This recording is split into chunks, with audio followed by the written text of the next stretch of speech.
Good afternoon, everyone. Good morning, maybe morning where you are. Welcome to another in a series of Young SIAC webinars, what we like to think as the arbitration equivalent of Netflix. My name is Paul Tan. I'm a partner at Raja & Tan. I'm very pleased to have with me Johnny Lim, counsel at WilmerHale as well.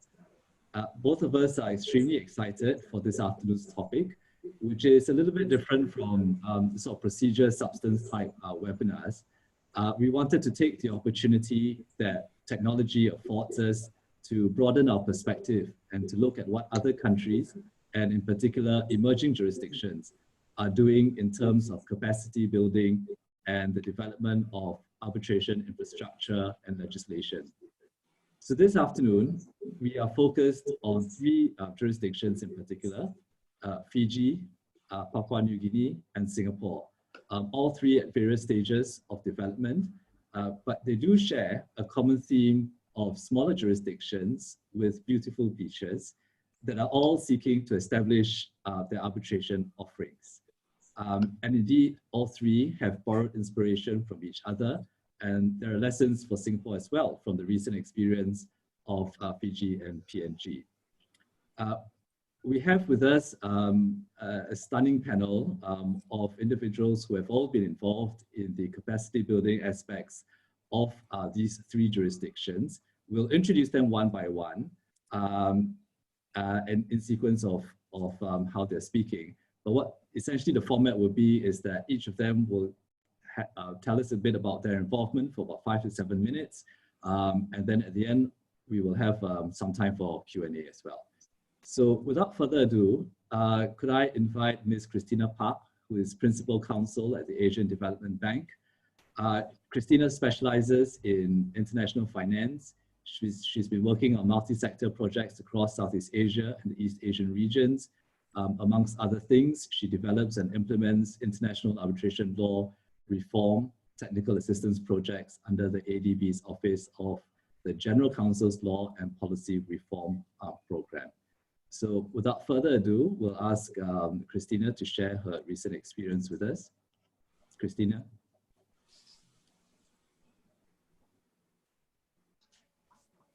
Christina, I think you're on mute. Sorry about that. Thanks, Paul. Hello, everyone. And a special thank you, special thanks to all my ADB colleagues who have tuned in.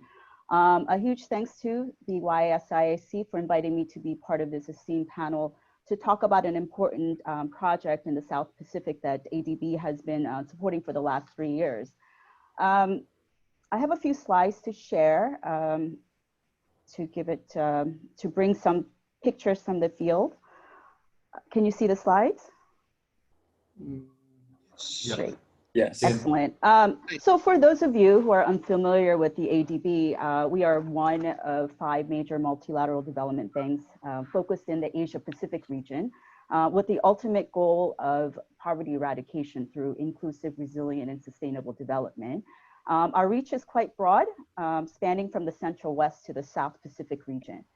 In particular, we have a mandate to assist our small island developing states by tackling climate change, improving connectivity and access, improving the business climate, and promoting private sector and development and strengthening institutions. And all this is detailed in our new strategy 2030. Since 1966, we have established a strong presence in the South Pacific region to support our 14 Pacific developing member countries. We have 2 regional offices in Suva and Sydney, as well as resident missions and country offices. And we have our Pacific Private Sector Development Initiative, which has been working to improve the business climate in the region for over 10 years. And alongside our operations, ADB's Office of the General Counsel manages the law and policy program to strengthen the legal systems and institutions across the Asia and the Pacific. One important technical assistance project supported by our LPR program is the South Pacific International Arbitration Reform Project.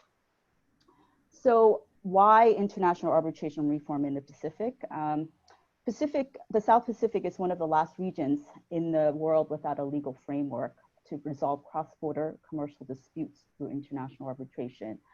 This stifles the growth potential of the region, as a credible dispute resolution and enforcement mechanism is fundamental to attracting foreign investment and trade, developing the private sector, and attracting international climate finance.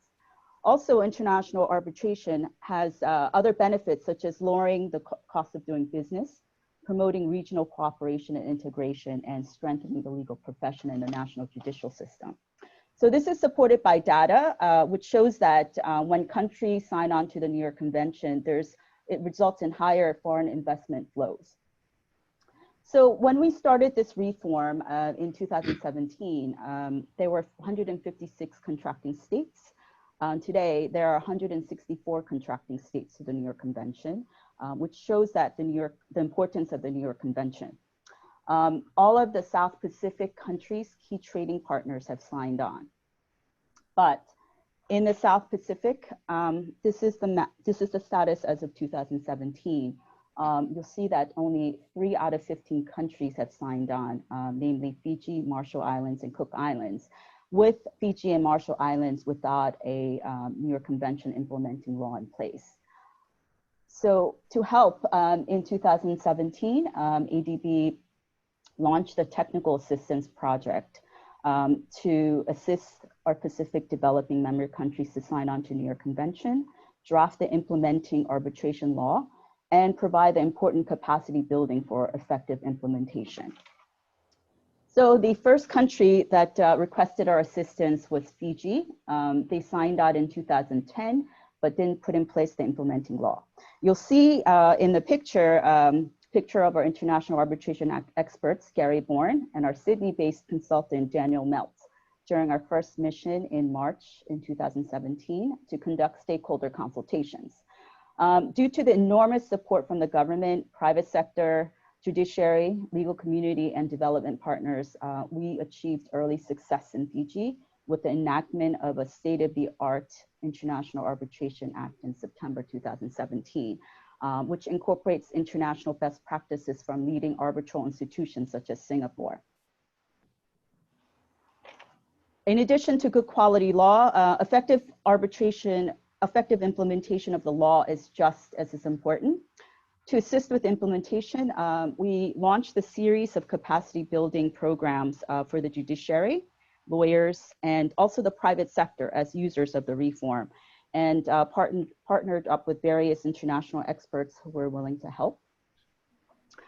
The Fijian government wanted to convene the other South Pacific countries on this positive development impact of this reform, and hosted the first of its kind South Pacific International Arbitration Conference in 2018 in Nandi.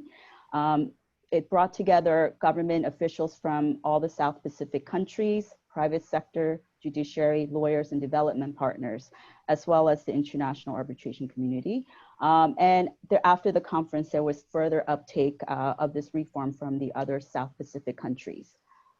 The second South Pacific International Arbitration Conference was hosted by the PNG government, which brought together over 250 participants.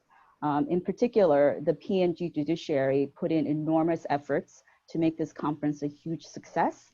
And in fact, at the conference, the then Prime Minister announced PNG's intention to sign on to the New York Convention, and PNG acceded in July of last year. Even during COVID times, Palau and Tonga acceded to the New York Convention in March and June, highlighting the importance of this reform, especially, I think, relevant for a post-COVID recovery phase. And ADB is also continuing to work with the governments of Timor-Leste and Samoa on this important reform. And this is the current status in the South Pacific. Now, 6 out of 15 South Pacific countries have signed on to the New York Convention. And we hope to share more positive updates in the future. Thanks for your attention. And I will stop here and hand over the screen back to the moderators. Thank you.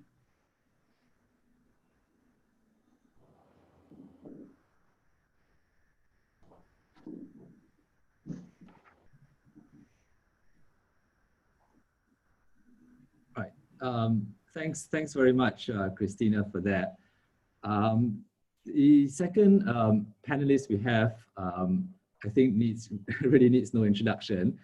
He's Mr. Gary Bond, the Chair of International Arbitration Practice Group at WilmerHale, Pickering and Dorr. He's familiar to those of us in Singapore as the President of the YSIAC Court as well, and has been extremely involved in the capacity building efforts in both Fiji and PNG. So without further ado, Gary.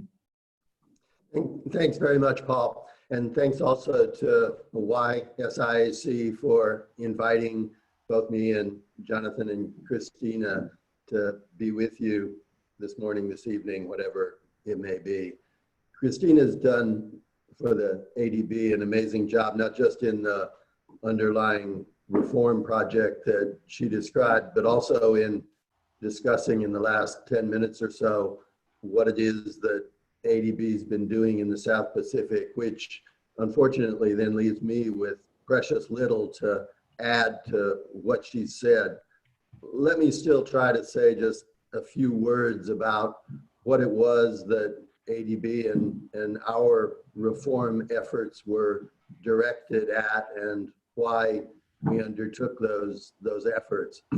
The main focus of what we undertook in the South Pacific was, on the one hand, the so-called New York Convention, United Nations Convention on the Recognition and Enforcement of Foreign Arbitral Awards, and on the other hand, the UNCITRAL Model Law on International Commercial Arbitration. Together, those two instruments really provide a sort of global constitutional framework for international arbitration that is essentially universal.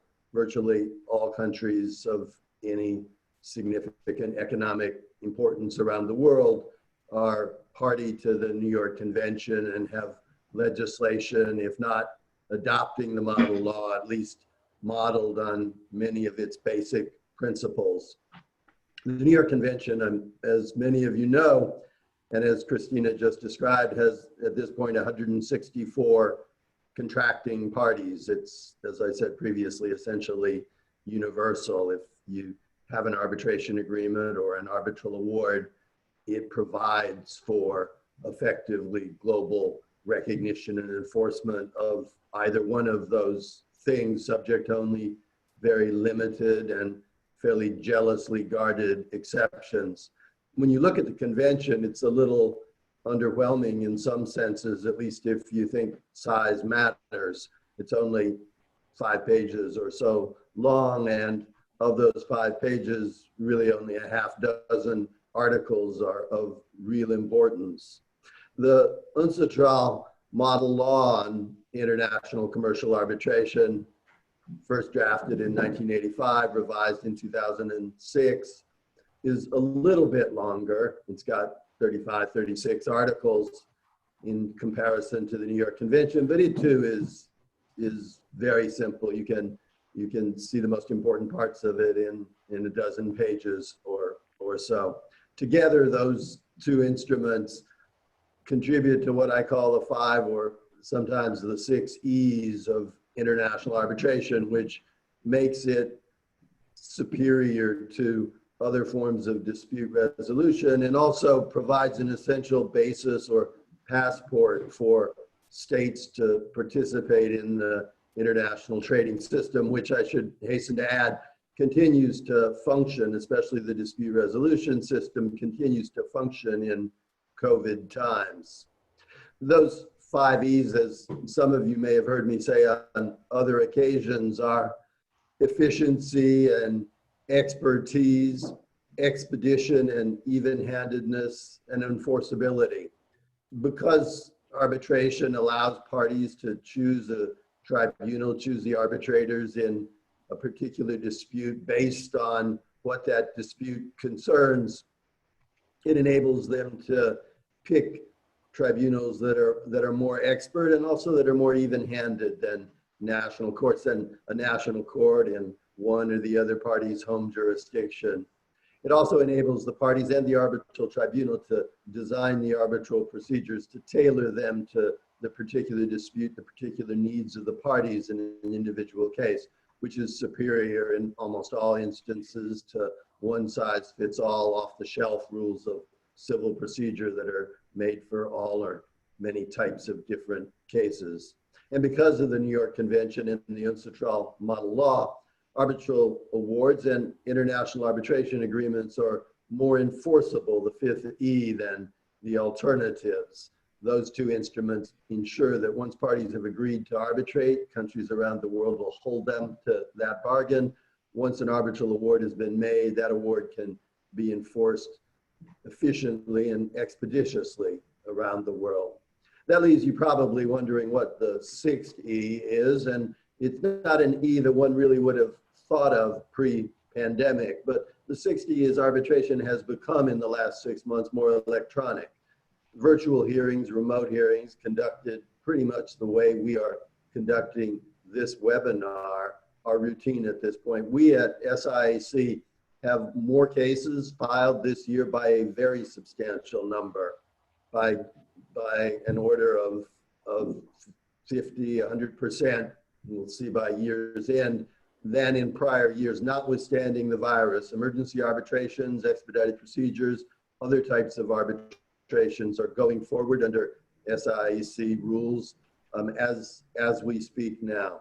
And by acceding to the New York Convention and adopting the UNCITRAL model law, Papua New Guinea, Tonga, other states around the South Pacific gain access to the benefits of international trade and commerce, gain a passport to the international trading system, which in turn ensures more jobs, more tax revenues, less congested court dockets, all of which we think, countries around the world think, commercial parties around the world think, provides a better basis for international dispute resolution and better facilitates international trade, commerce, and investment. I think with that, I've exhausted my 7 minutes or so and look forward very much to hearing from our other panelists. Thank you. Thanks, Gary. Before we hear from our next speaker, Justice Kumar, I just wanted to take the opportunity to remind the audience that we will be taking questions. So here's your opportunity. If you do have a question, do fill it in the Q&A box that's at the top of your screens.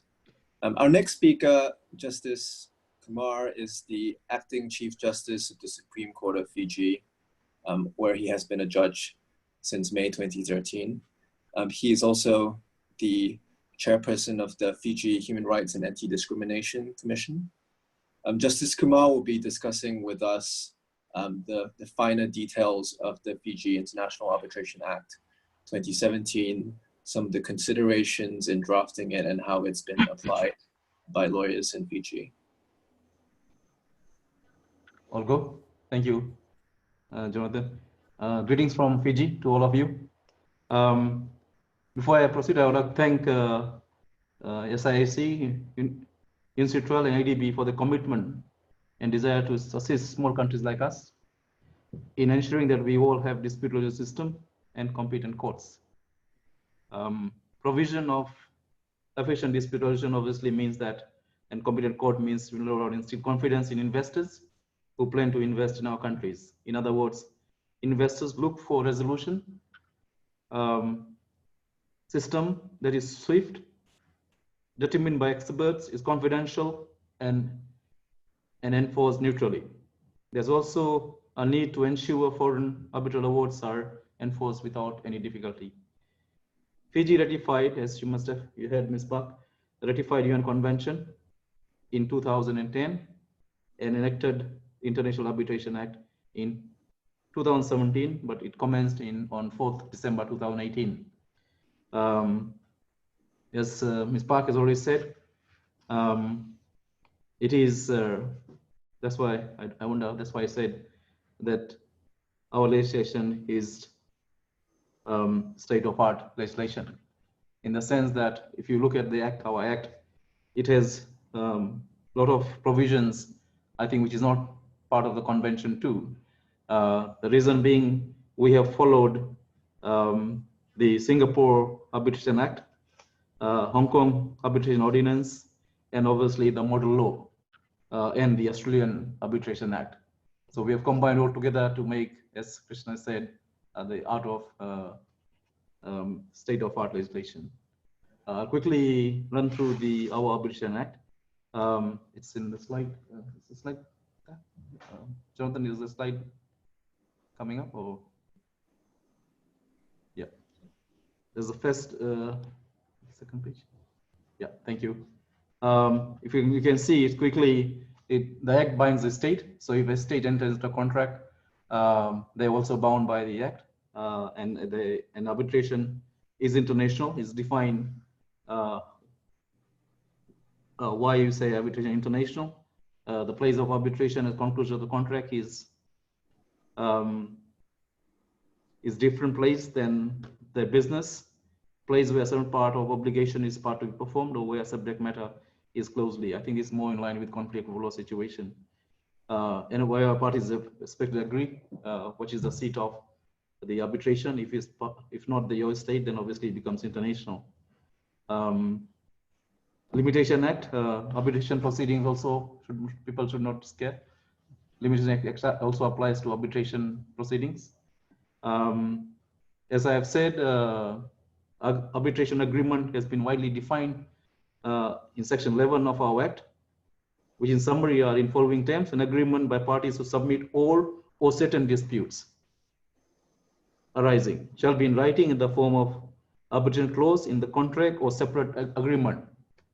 Agreement can be in the form of electronic. That's very interesting. You can have arbitration agreement by way of email or whatever, or data messages. Can be by way of allegation as well as claim. So if there's a claim which says that this matter should have been arbitrated, and the other side comes and does not deny that, then it becomes the arbitration agreement. Reference to a document in a contract which has arbitration clause. So it's very widely defined, as you can see. Court proceedings. Court disputes can refer to arbitration on request of party before that party submits first statement on substance of the dispute. I'll go further and look at the case where I think this clause has been this section has been misinterpreted by one of the judges who did the case. So you can, once somebody files a case in court, and if you've got arbitration clause or agreement, you can move the court to stay the proceedings, and matter be referred to arbitration, and the court proceedings be stayed. Obviously, if a court decides, which is very interesting too, if a court decides that the matter should be referred to arbitration, you cannot appeal the decision, but you can appeal if the court refuses it. Okay, so that's section 12.5 and 12.6 of the Act. Death, bankruptcy, winding up doesn't stop arbitration proceedings. The courts can also make, an arbitrator also can make interim orders, interim measures, like if they want to injunct to let the status quo remain, they have the powers to do so. Arbitrator, appointment of arbitrators, parties are free. It's more like a voluntary thing. Parties are free to determine number of arbitrators they want to be involved. If not, then obviously there has to be 3, one appointed by each party, and the other one appointed by the arbitrators appointed by each party. And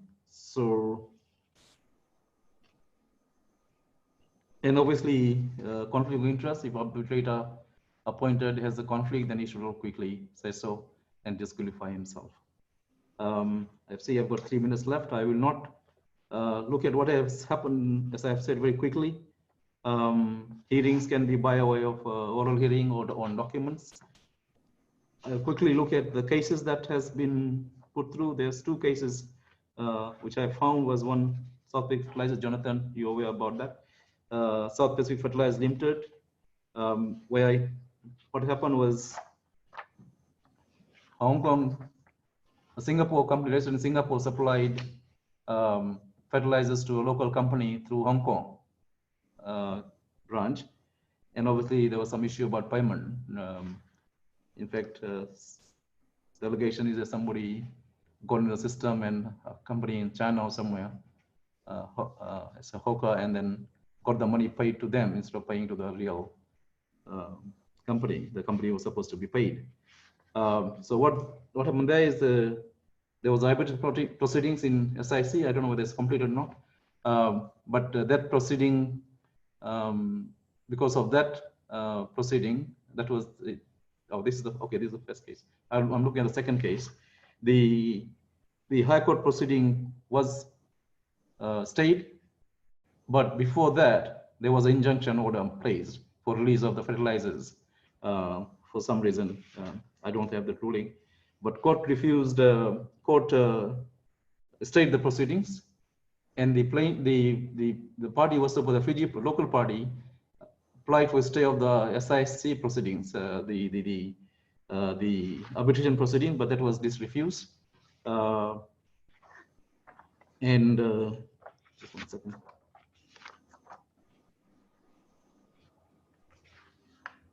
It was refused by the arbitration court. As I've said, Section 12, in the Section 12, the court said that you have to file a fresh proceeding in the arbitration proceedings in SIAC, which is not the case. Section 12 says you should not file a first statement in the court proceedings. When I spoke to the judge, I said, and I referred to him, I said, what if there was no arbitration proceeding, then why will they file the first statement? So it has to be filed in the court proceeding. Before they file the defense or affidavit in opposition, they should move the court for stay of the proceedings. So as I have said, we're still developing. I think we're having another conference sometime in November with ADB, organizing through Skype for the judges. So as I've said before, it's something new for us and we're still learning. And obviously, ADB is doing a great job in trying to organize conference for judges and lawyers. Thank you. I'm ready to answer any questions. I think the time is run out. So. Thank you, Justice Kumar. We'll have questions for you in the Q&A for sure. Thank you. Now we'll hear from Justice Ameng Kandakasi, who is the Deputy Chief Justice of the Supreme Court of Papua New Guinea. Justice Kandakasi is also a key member of the Arbitration Technical Working Committee in Papua New Guinea, which plays a key role in the law reform efforts in the field of arbitration and mediation. Ms. Justice Kandakasi will be addressing impetus for the arbitration bill in PNG and some of the issues faced in the last few months. Justice Kandakasi, take it away. Thank you, Jonathan. Thank you, everybody, fellow panelists, and Paul for hosting. Thank you, YSIAC, for this event. Thank you, ADB. Without your contribution, we would not be sitting down talking here about arbitration in the Pacific. So thank you, Christine, and the team for ably leading us through. I will be talking about a few things. By way of subtopics, it will be impetus for arbitration reform in Papua New Guinea. Special consideration for Papua New Guinea as a small state island country.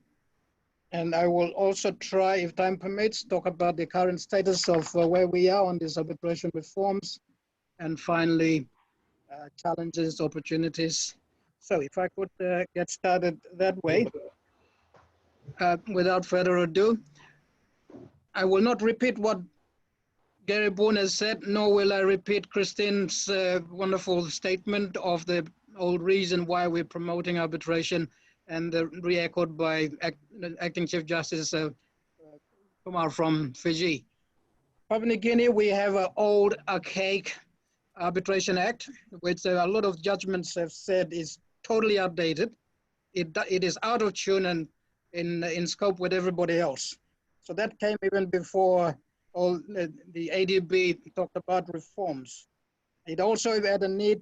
Papua New Guinea's high courts are inundated with all sorts of cases. And the ADR committee, which I chair, has been looking at ways of diverting people to other forms of conflict resolution. That's where arbitration comes in, and the decision was made to modernize the arbitration setting in Papua New Guinea. Then lo and behold, blessings came from above through ADB, and we picked up on the support that was being provided, and we found the bureaucracy in the usual way was sitting on important reforms, assistance knocking at the door. So that's when I took on the challenge and started putting the arbitration technical working committee together with a judge leading. I think everybody starts following. So we put all the government departments together, and I think that started the ball rolling up to a point where we've got submissions done, and now we got a draft arbitration bill, which departs from Fiji in a way because it combines both domestic and international arbitration in the one legislation. It has gone through peer review. It has gone through stakeholder consultations throughout the country with ADB supporting. So it is set to roll. It's just some hold-ups at the Department of Justice and Attorney General. Hopefully before the end of the year, the bill will become law soon enough. In the meantime, what have we done? The court has not been sitting back. We've created an arbitration center as part of our ADR center. We've also created a list for persons interested to register as arbitrators to go on our list. So people can go and look up the list and see whoever they prefer, they can go for that. We've also promulgated court rules to allow for arbitration cases to be filed and registered. And we can move forward either referral from the court or by parties' choices. Presently, I think it's interesting, I think I should make mention of this, that we are introducing an electronic case management system. And what we found in the cases to date is that a lot of parties, even though they have arbitration clause in their agreements, they are running into court. So in the system that we are now developing, we've decided to put upfront people to say, if they are suing on the basis of a contract, and if it is written, we're asking for copies to be attached to their filing of the court documents, and they need to specifically answer, do you have an arbitration or dispute resolution clause, yes or no? In case they lie to us, we check on the document itself. So that's already being factored in the system as we are speaking. So the idea is to, rather than arguing for case to come in and talk about stay, we'd rather shut the door to people who have chosen arbitration to go to arbitration as they've agreed. We are about party choices and empowerment, and that's where we are. If parties choose to go by arbitration, we go to support it. That's the vision, that's the position of the PNG judiciary. Challenges, I think Justice Kumar just made mention of the challenges. If judges are not properly trained, not into the same mindset, and not only judges, lawyers as well, we could get it all wrong. So the challenge is in the area of training, awareness, and making sure we're all speaking the arbitration language in the right tone, at the right time, in the right kind of cases, in the right context. So training for lawyers and judges is number one. And our PNG Center for Judicial Excellence has programs lined up. We've developed a relationship with our local bar to jointly run trainings and workshops for lawyers and judges alike. Opportunities, Daniel Meltz is already on a list as one of our endorsed arbitrators in the country. So we invite the whole lot of you who are interested in arbitration to join us, populate our list so people can have a choice. They can see that there is a list. They don't need to go far. They don't need to search the Google highway. They just turn to our center and find people ready to go. So I think that's where I should stop. Hopefully I've kept within time. Thank you very much, Deputy Chief Justice. We now move to Gloria Lim, who is the Director of the Legal Industry Division of the Ministry of Law in Singapore. Her division oversees policies relating to the development and regulation of the legal sector here, including developing the international dispute resolution landscape. She has more than 2 decades of experience in policy work within the ministry, and in particular has been involved in various aspects of the development of the legal industry and the dispute resolution industry since 2006. So she's well suited to share Singapore's experience in this regard, which we invite her to do so. Gloria? Thank you, Paul. So it's really my pleasure to be here today to learn from Fiji and Papua New Guinea's experience. I've been asked to share Singapore's journey in building our international arbitration framework. in Singapore, we believe that a trusted international dispute resolution system is essential to supporting trade and commerce. So as such, we have taken very deliberate steps to build a healthy dispute resolution ecosystem, if I may call it as such, that offers businesses a full suite of dispute resolution options that can be tailored to suit their specific needs, be it in the area of arbitration, mediation, or litigation. So to illustrate the building blocks on which our framework is built, we can perhaps picture it in the form of a house. And I turn now to the next slide. You can see from the house that there are several elements to how we have looked at this. First, at the foundation, we have a strong legal framework anchored by the rule of law. And we have taken many years to build up our legal framework, learning from others and consulting with the legal community and experts in the field. And we implemented the ancestral model law in 1994 through the introduction of an International Arbitration Act. Our rationale for adopting it at that time was premised on several considerations. First, the model law provides a sound and internationally accepted framework for international commercial arbitrations. Secondly, we assessed that the general approach of the model law would appeal to international businesses and practitioners, including those with civil law systems who might be unfamiliar with common law concepts. Thirdly, it was assessed at that time that this would promote Singapore's role as a growing center for international legal services and international arbitration.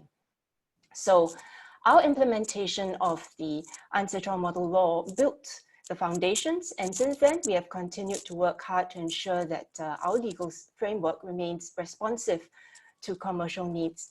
I turn now to the next slide.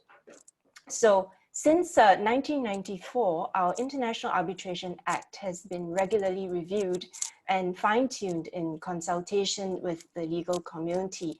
And we have introduced amendments and refinements to our Act over time for various reasons.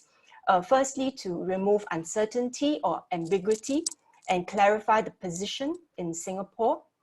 Just to cite one example, in 2002, we amended the Act to make it clear that parties to an arbitration in Singapore are free to adopt the arbitration rules of their choice to govern their arbitration, and that their choice of arbitration rules will be respected by Singapore law and be given the fullest effect possible. In 2009, we made amendments to allow court-ordered interim measures in support of arbitration conducted outside Singapore. Next slide. We have also made amendments to modernize the Act. In 2009, we had actually amended our Act to modernize the current definition of arbitration agreement to expand it to cover electronic communications. We've also made amendments to address some practical difficulties. These include difficulties faced by parties enforcing their arbitration awards overseas. At that time, there was no public body authenticating awards made in Singapore. So our Act was amended to allow the minister to prescribe in rules designated entities that can authenticate made in Singapore arbitration awards for the purposes of overseas enforcement. We have also made various amendments to support innovation. We amended our definition of arbitral tribunal in 2012 to include emergency arbitrators. And then more recently in 2019, we have amended our Act to clarify that intellectual property disputes are capable of settlement by arbitration. So we continuously review the International Arbitration Act to ensure it keeps pace with users' needs. I turn now to the next slide that talks about strong judicial support. Moving back to the house illustration, you can see that the second layer is very strong judicial support. Is essential to have the support of the judiciary, where the judiciary has a philosophy that accords a substantial degree of deference to the outcomes of and processes of international commercial arbitration in recognition of party autonomy. And in Singapore, our courts have been very supportive of arbitration. They have been slow to assume jurisdiction over matters that parties have agreed to submit to arbitration. and they intervene only where appropriate and necessary to do so within the framework provided by the New York Convention and the International Arbitration Act. I turn now to the next slide. We have an open regime that supports party choice. We introduced reforms some years back to liberalize the practice of international commercial arbitration.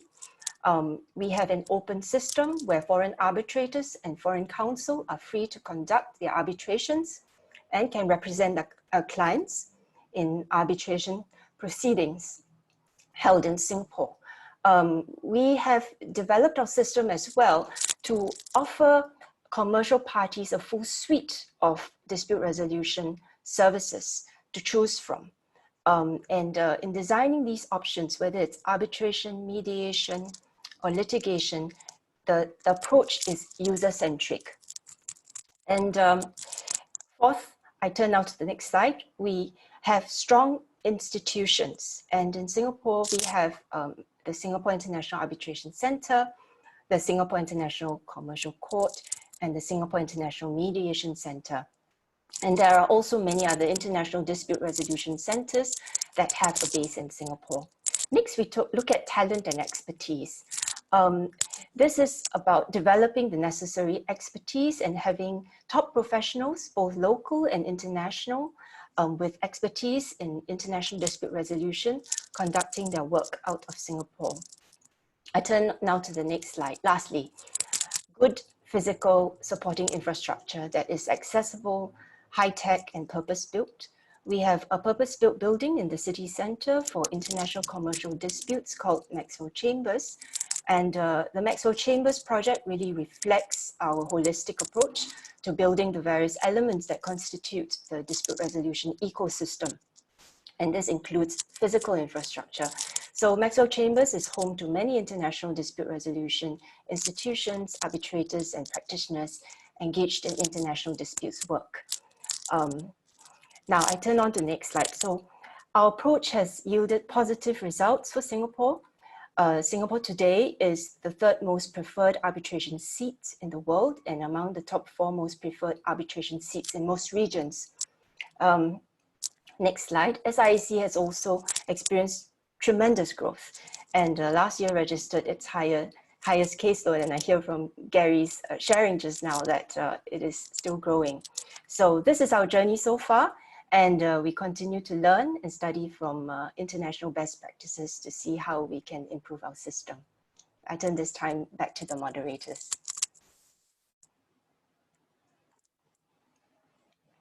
Thank you, Gloria, for that description of how far we've come and the steps taken in that regard. So we'll move on now to some Q&A. And again, sort of a reminder to everyone who has an interest in asking any questions, please feel free to sort of type them into the Q&A box, and we will do our best to convey those questions to the speakers. So let me first perhaps just start by asking a broad question to Gary and Christina, who I suppose in a sense were very much the architects of the recent developments in Fiji and PNG. Now, one of the things that Gary mentioned was that it's striking, I think, that the New York Convention and the model law are so brief, striking in relation perhaps to their success. But 2 questions. One, do you think that the brevity of those instruments are perhaps the reason why they have been successful, particularly in emerging jurisdictions? And second, were there any considerations made or taken into account as to whether those instruments needed to be tweaked for Fiji and PNG?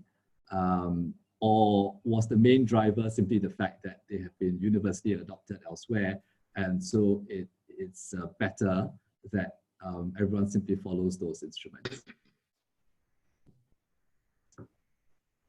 Christina, do you want to start, and then I'll conclude? Sure. I think I can maybe from the government point of view, I think that it's a low cost reform with very little financial implications is a big consideration especially for the Ministry of Finance. And the fact that it's been well accepted, it's a very well established legal framework that's been around. So that gave it a lot of credibility and easier acceptance. As to the other parts, the more technical questions on, I'll hand it over to Gary to answer that. But also I just want to add that our other consultant, Daniel Meltz and Johnny, they both have been intimately involved in this reform with Gary and me. Thank you. Christina is a conceptual architect on this, and I'm the one that does the footnotes. So in terms of footnotes, I think you're right that part of the reason for the success of both the convention and the model law is their very brevity. I think if you have long, detailed instruments, it makes it more difficult to achieve universal coverage the way that the New York Convention has done.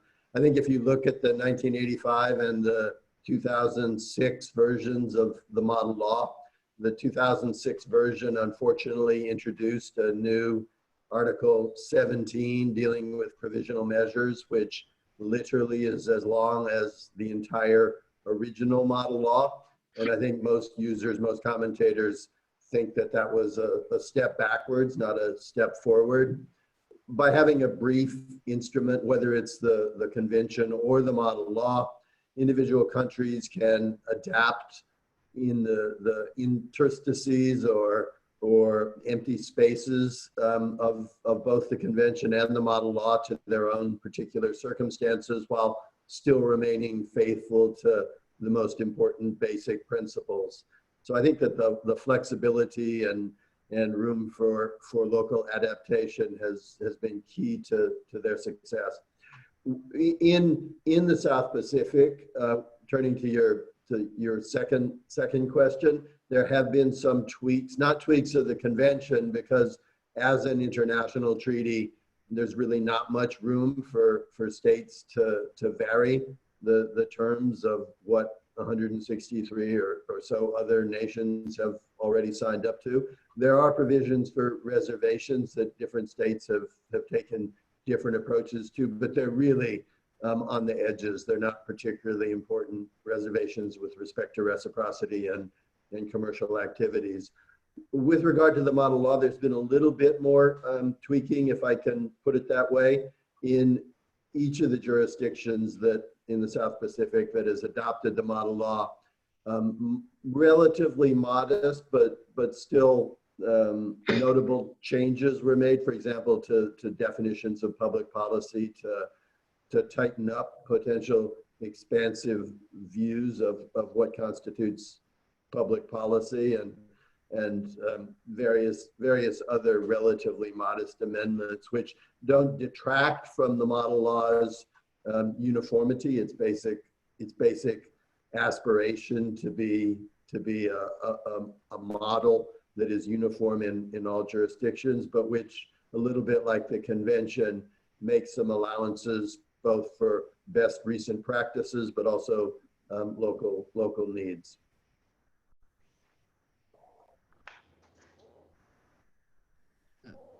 Thanks, Gary. Johnny, as one of the technical experts as well, I don't know whether you have anything else you wanted to add, and then maybe sort of lead the discussion to the judges as well. Yeah, thanks, Paul. Justice Kumar and Justice Kandakasi, I had a question for you about how local lawyers in Fiji and Papua New Guinea have responded to the reforms. In particular, one of the innovations in both the Fiji International Arbitration Act and in the PNG Arbitration Bill is a provision that states, as is consistent with best practices, that parties are free to be represented by lawyers of their choice. And Justice Kandakasi, I'm aware that in some of the public consultations, there were questions asked about this provision. So I'm interested in both your views on how local lawyers have received and are responding to the new legislation, and what steps are being taken to train them in what is quite a new area of law?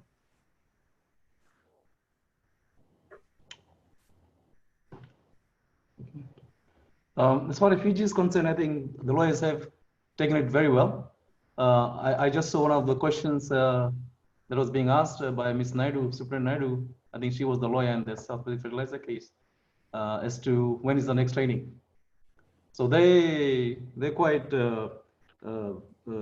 quite versed with the International Arbitration Act, which is in place now. They're very much aware, and I think Christina also has mentioned that they have been trained too, and the training has to progress. As we have seen, it's a very new legislation, and people have to be aware. And I think there's a training for judges in November sometimes, Christina, through Skype or Zoom. I think there's one coming up very soon, in a few months' time.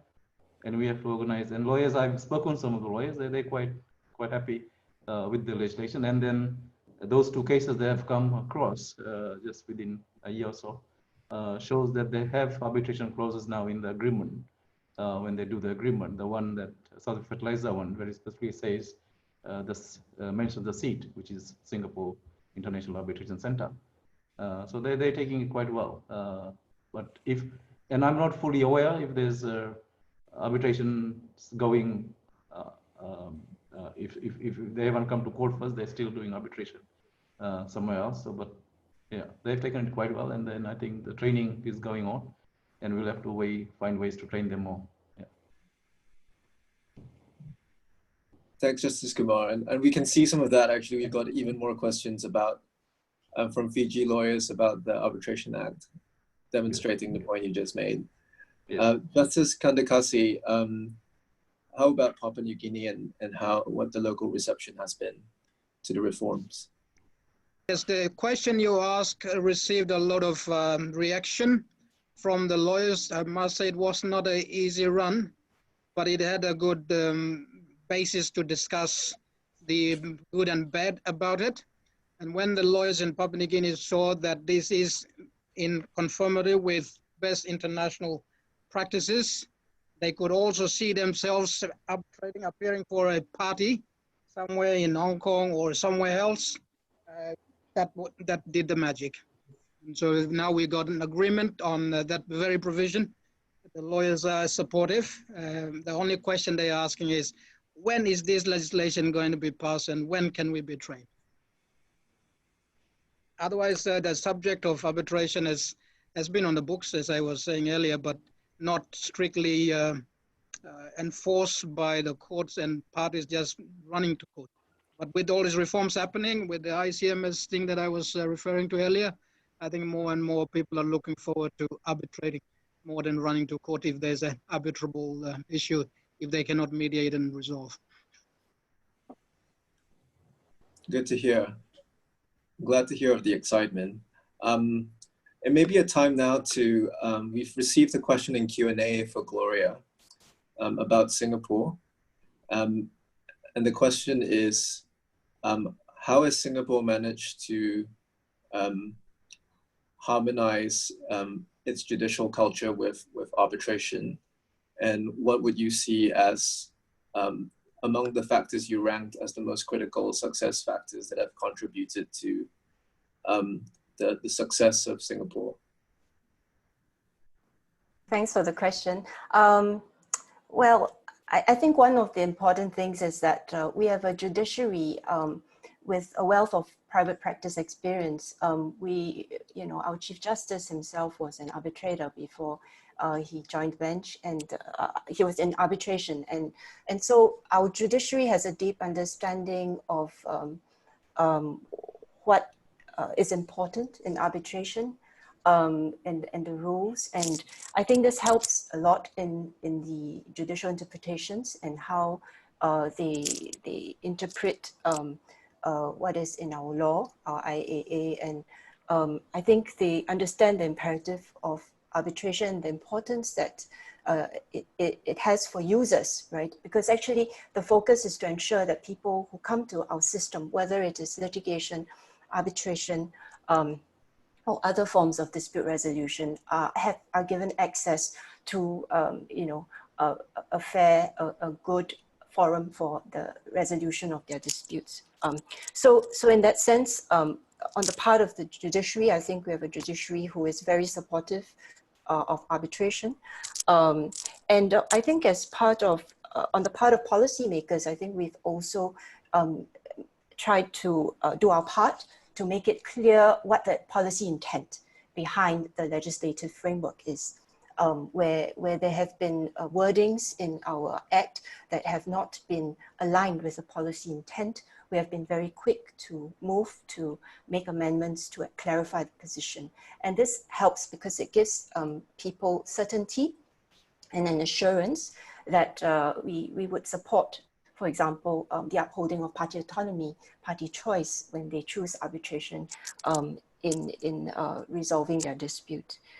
In terms of factors, I think there's no one big factor, but it is a basket of factors that, I showed the slide with the house. It is the ability to bring together, a confluence of the factors, having a strong framework, having the judiciary to support, having strong institutions, and the talent and expertise and the infrastructure. And this takes a whole community. The legal community has to rally together and support this.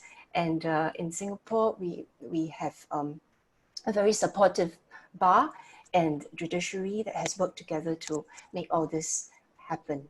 So just some perspectives from our end on this. Thanks, Gloria.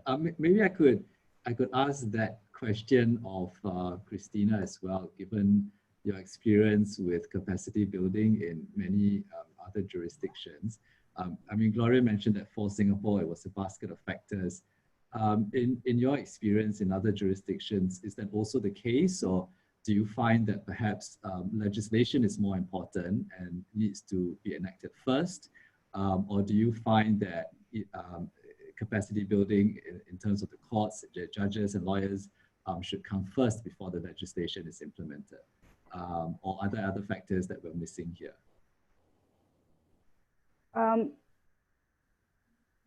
Usually when we started this reform, we did start with some awareness raising, so some sort of capacity building, because you do, I guess, to do the law reform and to get support, parties and parties that will be affected by the reform will need to understand what the reform is about. So it's very useful to start with awareness raising, explaining to the relevant parties what this reform is about, the policy considerations behind it, the impetus, and how it'll impact them and how they can use it. So, I do think that to have successful law reform, you do have to do some awareness raising and capacity building. It's helpful. Certainly, you do need a legislation. You do need a legislation because that's without the law, there's no reform to do capacity building on. But I think it's important to do front end and also the continuous capacity building throughout. It's critical in having a successful law reform and law reform that'll be taken up by the users.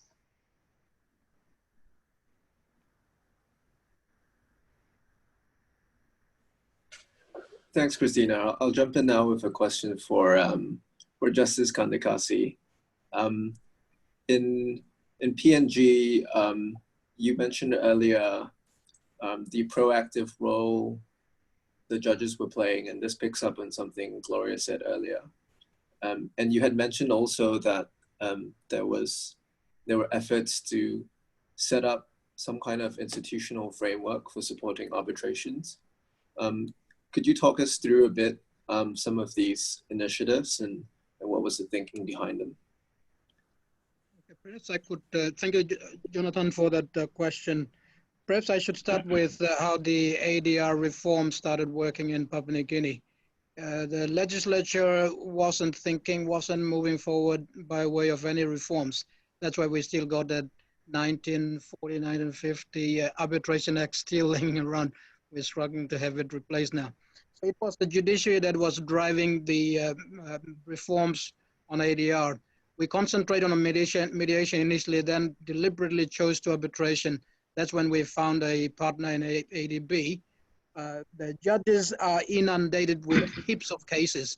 As we speak, we got about 25,000 pending, and most of those cases ought not to be on the court list. So we need to offload all of this. Coincidentally, you might have heard of the Papua New Guinea Porgera gold mine case.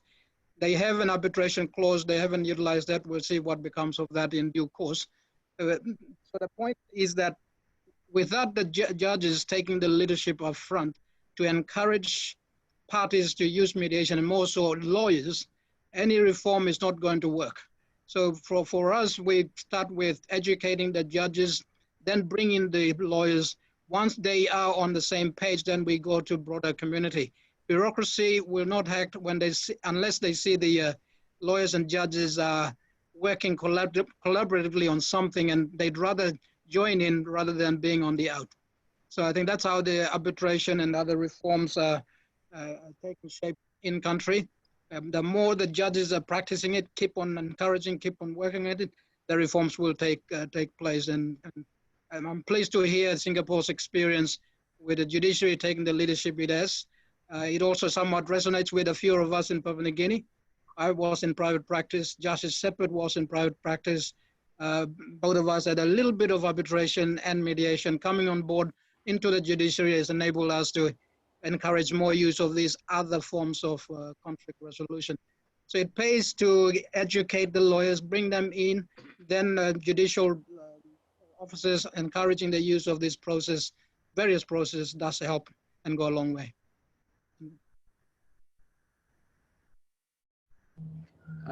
Thanks Over to very you. much. Thank you. Perhaps I could ask the next question to Gary and Gloria, given your experience in this area. So because it's also a young SIAC event to some extent, how important do you think it is for countries that are looking to develop their arbitration markets to have a strong national arbitration institution like the SIAC, as opposed to perhaps relying on other arbitral institutions and having parties simply seat the arbitrations in that jurisdiction? Do you think it's important for reputation, for visibility, and so on?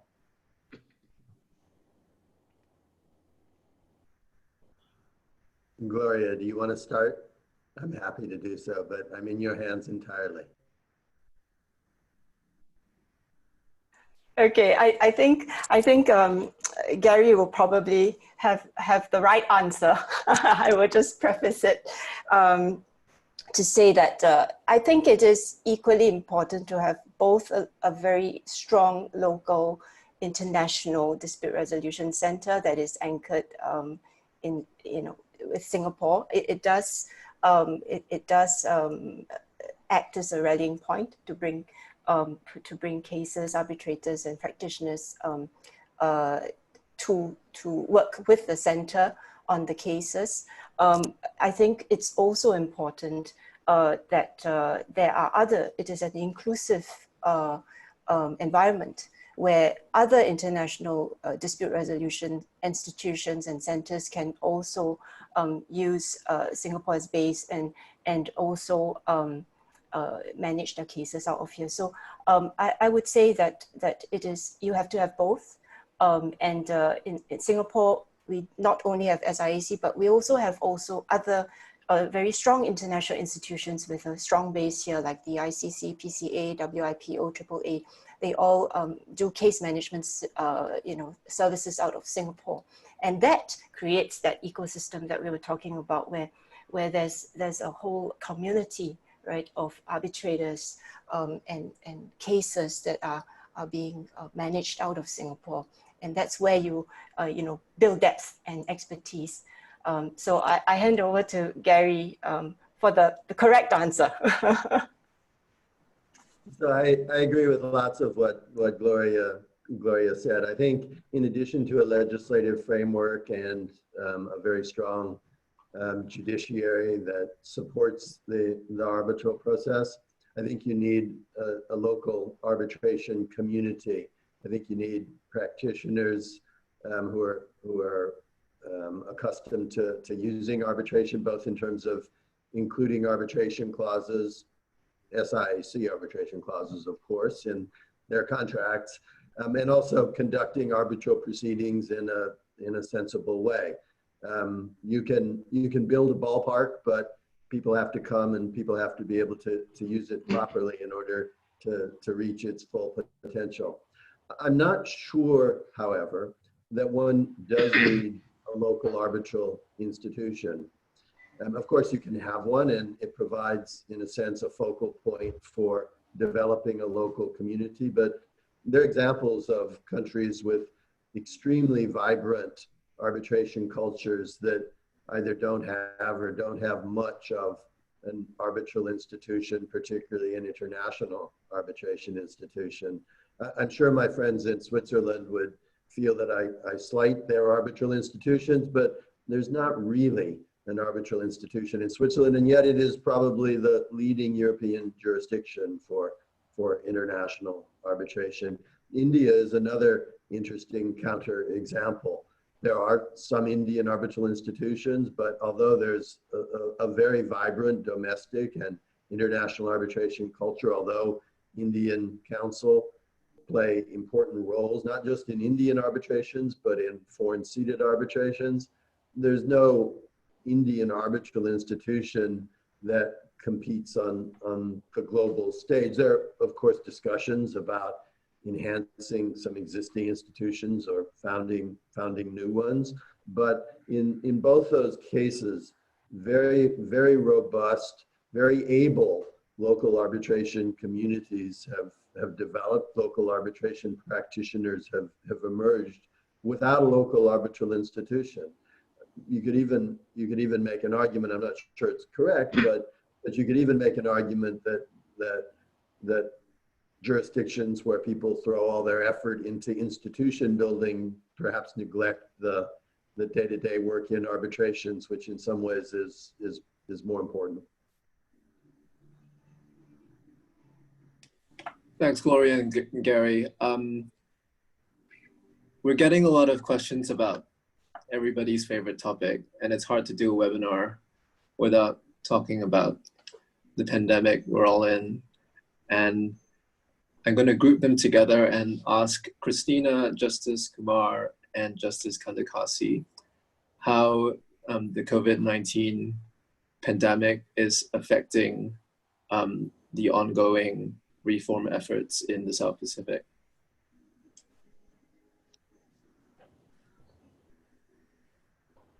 I'll let Acting Chief Justice Kumar take it first, and was it Christina? Yes. Yep. Yeah. Chief Justice. I don't. It has affected. Obviously, there's no doubt about it. It'll be not good to say it hasn't affected. Obviously, you'd be lying. It's a world pandemic. The whole world is affected. Everything is affected. The court proceedings are affected. So obviously, the arbitration, now that we got new websites like Webinar and Zoom and on, so that will now obviously help people, as Gary I think has also said, to have people by way of electronic means, through websites, through internet, to have meetings and arbitration. There's nothing wrong with it. Even some countries I think have also started court proceedings where judges cannot come from, if the judges are sitting just from overseas, they cannot come, so they can sit at their place and do cases here. And also we have where lawyers cannot travel because of the travel restrictions, they're doing the cases from there. So same thing can happen with arbitration. There's nothing wrong with it. So it is obviously affected. And obviously parties have to now choose electronic means to do arbitration. And as I've said, it's a very new thing for the Pacific countries, so we still,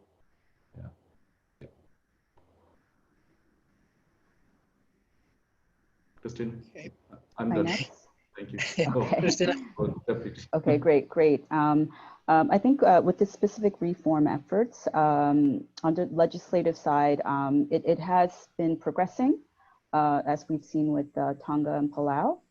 I think the biggest impact has been on the capacity building. So we moved to virtual capacity building. So we will be having our Fiji Judicial Colloquium in November. So we've gone to I guess the 5th E that Gary mentioned, electronic. But the reform efforts are still ongoing. We're still engaging with our government counterparts, and they've been informed, and they've been progressing it, and they've been giving us positive updates. Thanks, Christina. Justice Kandakasi? Okay, the pandemic is a real problem, as has been highlighted by the Acting Chief Justice of Fiji. We in the Pacific don't have much of a technology and system in place, but what the pandemic has done is possibly a blessing in disguise. Otherwise, Papua New Guinea would not be talking about e-judiciary or using the internet facilities. Coincidentally, we have just finished a meeting on the ADR Center, which has now just been set up as a conferencing place for meetings and so on and so forth, when people cannot meet face to face.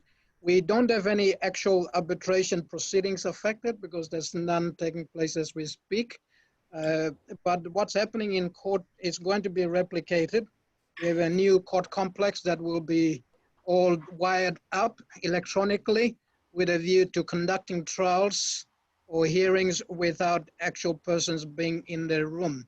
We had one Supreme Court case heard here, judges sitting here, but lawyers, one was making submissions from Brisbane. That went out all right. I was in court several times conducting proceedings by teleconference, and we had issues with recording. That's being sorted out. So that all worked out all right. So the point is, I think with the pandemic, it's brought a lot of blessings to what we can see, what we can do to minimize the cost of delivering services to the people at the end. In the case of arbitration, you would possibly have arbitrators from all over the world, and Papua New Guinea might be way too far and way out of reach for many people. Some people might still think Papua New Guinea is still in the capitalism world. They might be too scared to come, but if we can give them all the technology at their fingertips, they could easily participate. So we're seeing better prospects ahead, thanks to the pandemic. Thanks, Justice Kandakasi. I think one aspect of the pandemic it's that it's cut down distances and everything's a lot closer. And in fact, that's given us the opportunity to have the discussion we're having today, which unfortunately I'm going to have to cut short because we're at the end of our allocated time. But speaking for myself, it's been a unique opportunity to look under the hood and see what's been driving law reform efforts across Fiji, Papua New Guinea, and Singapore. And while it's clear each jurisdiction has its own unique set of challenges and opportunities, at the same time, apart from nice, beautiful beaches, they also share a common commitment to free and open commerce, and their collective experience in implementing the New York Convention and the model law also demonstrate the universality that those instruments aspire to, and also illustrate that they are still fit for purpose in many ways. And we are grateful that you've decided to spend your precious morning, afternoon, or evening with us. And I hope you found this as useful as I have. Thank you. Yes, we have. Thank you too. Jonathan?